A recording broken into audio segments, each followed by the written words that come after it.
EVM हटाने की बात कर रहे हो तो घर से पहले ब्राह्मणवाद ना हटा दो। तुम ब्राह्मणवादी नेताओं यहाँ जो ईवीएम हटाने वाले जो नेता लोग हैं वो तो अपने दुकानदारी बंद करके सारे के सारे लोग भाजपा के अगेंस्ट में एक प्लेटफॉर्म पर आ जाए, ईवीएम रहने के बाद भी हार जाएगा। 100 में 90 शोषित है, 90 भाग हमारा। ये थूक फेंक देगा जो ईवीएम के समर्थन में बोल रहा हुआ थूक से दब करके मर जाएगा। गुलामी का कारण ये बी टीम है, बैकवर्ड के बी टीम बैकवर्ड के नेता लोग हैं कि मोहन भागवत का दुकानदारी चल रहा है चाहे नरेंद्र मोदी का दुकानदारी चल, ये लोग ईवीएम का बहाना कर रहे हैं। आप लोग अपना 17 गो दुकानदारी चलाइएगा। ईवीएम तो दोषी है ये है, लेकिन उससे ज्यादा दोषी ये लोग। स्वार्थ के वजह से यहाँ एकता नहीं बन रही, चाहे व्यक्तिगत कुर्सी का स्वार्थ हो, धन का स्वार्थ हो, परिवार का स्वार्थ हो कि हम अलग दुकानदारी करेंगे तब हम बेटा को उप मुख्यमंत्री से मुख्यमंत्री बना लेंगे, विधायक से सांसद बना लेंगे। यहाँ स्वार्थ है, चाहे आर्थिक स्वार्थ हो, राजनीतिक स्वार्थ हो, सामाजिक स्वार्थ हो, परिवार का स्वार्थ हो। जिसको मार्क्स ने कहा है, कबीर ने कहा है कि लोभी भोगी लालची इनसे भक्ति न होए, भक्ति करे वो सूरमा कुलधन जाति को। ये क्रांति नहीं करेंगे, ये भगत सिंह नहीं बन सकते हैं, ये जगदेव प्रसाद नहीं बन सकते हैं, ये अम्बेडकर नहीं बन सकते, कबीर नहीं बन सकते। कबीर ने तो और स्पष्ट किया है कि जबले गरीब तबले सधुआई, धन भेला पर सधुओ बौराई। मार्क्स ने भी कहा है कि वस्तु से विचार बनता है।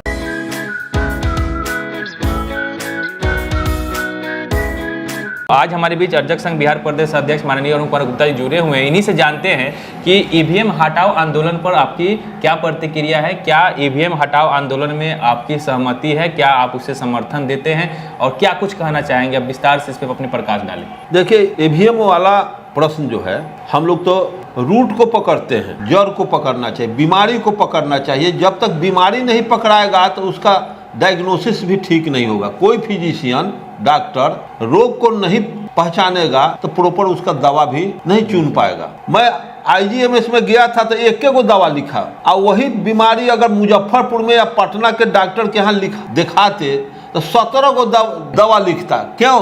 कि जौवन लह जाए, क्योंकि उसको तो पकड़ है नहीं। वहाँ हर इक्विपमेंट पर प्रयोग करके सीधे जांच करा करके एक गो दवा लिखा और उससे हमारी बीमारी ठीक हो गई। अगर उसी बीमारी को यहाँ बताते तो 17 गो इसलिए दवाई लिखता कि अंधड़ा पावे दुआ आँख, जौवन ढेला लाग जाए तो डॉक्टर कहानी के लायक हो जाएगा, भले उसका लीवर किडनी बढ़ जाए। तो ऐसी स्थिति है यहाँ के नेताओं में। अर्जक संघ बीमारी पकड़ करके बीमारी को का इलाज करना चाहती। ये तो दार्शनिक विचार है कि जौन देश, भारत ईवीएम नहीं ना बनाया, नहीं, भारत में ईवीएम का आविष्कार नहीं ना हुआ। जौन देश ईवीएम बनाया, ईवीएम का आविष्कार किया, उससे चुनाव कराया और उससे चुनाव करा करके वो रिजल्ट देख लिया।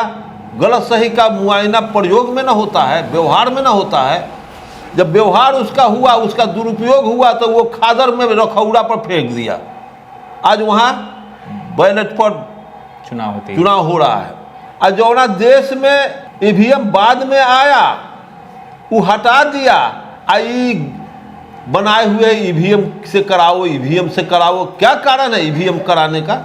वो जहाँ इन्वेंशन हुआ वो उसको रखौड़ा पर फेंक दिया। तो इसको खलीफा बन करके इसको बड़जोरी जनता को ये गर्दन में लाद रहे हो। इतना देश में विरोध हो रहा है। ईवीएम हटाने की बात कर रहे हो तो घर से पहले ब्राह्मणवाद ना हटा दो।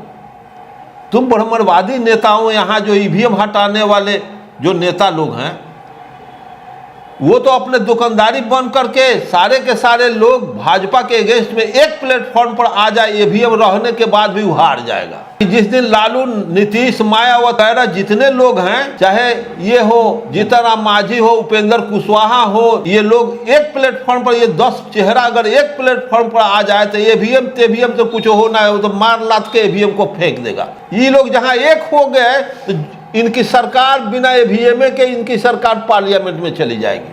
एक भी कैंडिडेट मोहन भागवत का और नरेंद्र मोदी का नहीं जीतेगा। 100 में 90 शोषित है, 90 भाग हमारा। ये थूक फेंक देगा तो ईवीएम के कहो कि जो ईवीएम के समर्थन में बोल रहा हुआ थूक से दब करके मर जाएगा। जैसे कार्ल मार्क्स नारा दिया कि दुनिया के मजदूर एक हो।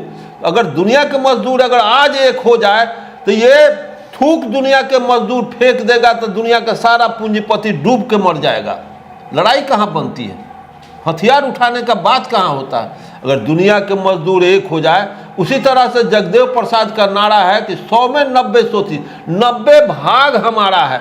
90 अगर आज एक प्लेटफॉर्म पर आ जाए तो 90 का छोड़ा ना, 6, 7 गो 8 गो नेतवा एक प्लेटफॉर्म पर आ जाते, ईवीएम का आज जनाजा निकल जाए। हमारे नीतीश जी बिहार में दल बदल इन्ने उन्ने छटपट कर रहे हैं, इसका क्या मतलब? लालू जी क्या सही रास्ते पर हैं? नीतीश जी सही रास्ते पर हैं? मायावती अखिलेश सही रास्ते पर है?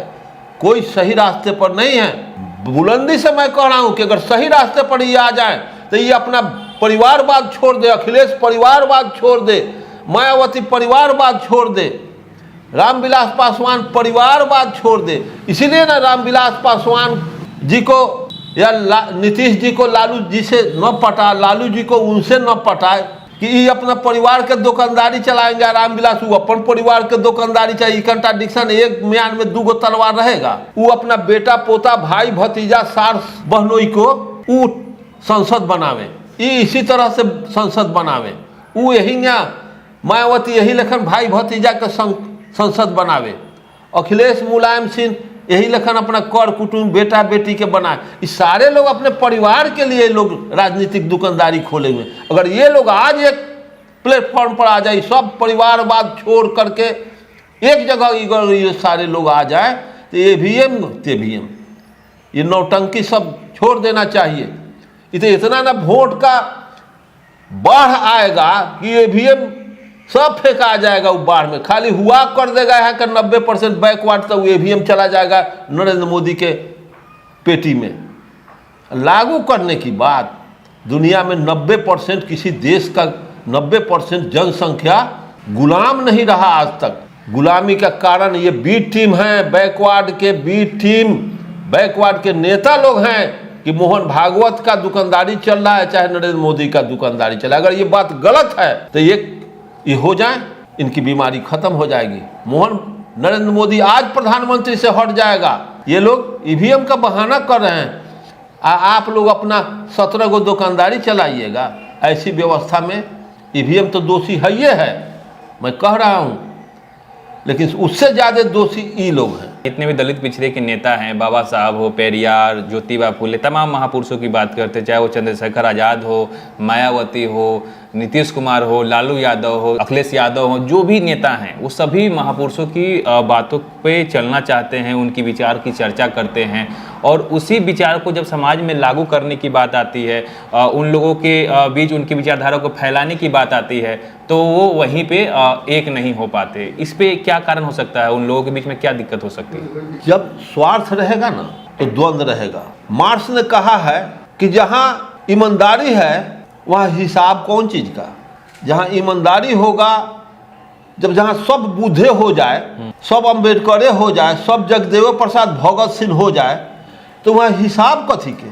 अगर दुकानदारी आप किए हैं और दुकानदारी में घर का एक एक मेंबर दुकान चलाता है और सब ईमानदार है, कोई उसमें से पैसा अपने पॉकेट में नहीं नाजायज निकालता है, तो भाई फलाना चीज़ कम गलवा जाके पेटी में से पैसा खजाना में से निकाला जाके सामान पूरा करो।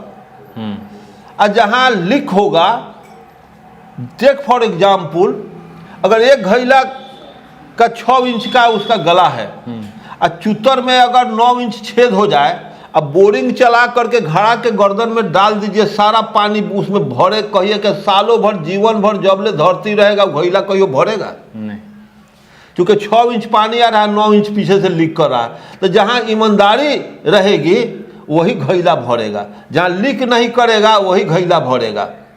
और जहाँ आ रहा है कुछ, लीक कर रहा है, खर्च हो रहा है कुछ, चोरी हो रही है, वहाँ उसी तरह से ये नेता लोग जवाबदेह हैं। ये स्वार्थ के वजह से यहाँ एकता नहीं बन रही है। चाहे व्यक्तिगत कुर्सी का स्वार्थ हो, धन का स्वार्थ हो, परिवार का स्वार्थ हो कि हम अलग दुकानदारी करेंगे तब हम बेटा को उप मुख्यमंत्री से मुख्यमंत्री बना लेंगे, विधायक से सांसद बना लेंगे, यहाँ स्वार्थ है। चाहे आर्थिक स्वार्थ हो, राजनीतिक स्वार्थ हो, सामाजिक स्वार्थ हो, परिवार का स्वार्थ हो, जिसको मार्क्स ने कहा है, कबीर ने कहा है कि लोभी भोगी लालची इनसे भक्ति न होए, भक्ति करे वो सूरमा कुलधन जाति को। ये क्रांति नहीं करेंगे, ये भगत सिंह नहीं बन सकते हैं, ये जगदेव प्रसाद नहीं बन सकते हैं, ये अंबेडकर नहीं बन सकते हैं, कबीर नहीं बन सकते। कबीर ने तो और स्पष्ट किया है कि जबले गरीब तबले सधुआई, धन भेला पर सधुओ बौराई। मार्क्स ने भी कहा है कि वस्तु से विचार बनता है। ये लोग इतना अरबपति खरबपति ये नेता लोग बन गए हैं जिसका जवाब नहीं है। ये फिर अब पूर्व के स्थिति में आना पसंद नहीं करते हैं, इसलिए इनको एक होने का इरादा नहीं है, संभावना नहीं है, ये एक होंगे नहीं। इसलिए एक हो जाने के बाद स्वार्थ से ऊपर उठना होगा, इनको भाई भतीजावाद, बेटा बेटीवाद छोड़ना होगा। यही बाधक है जिस वजह से यहाँ वर्ण व्यवस्था चल रही है, क्योंकि वर्ण के ही पोषक लोग हैं।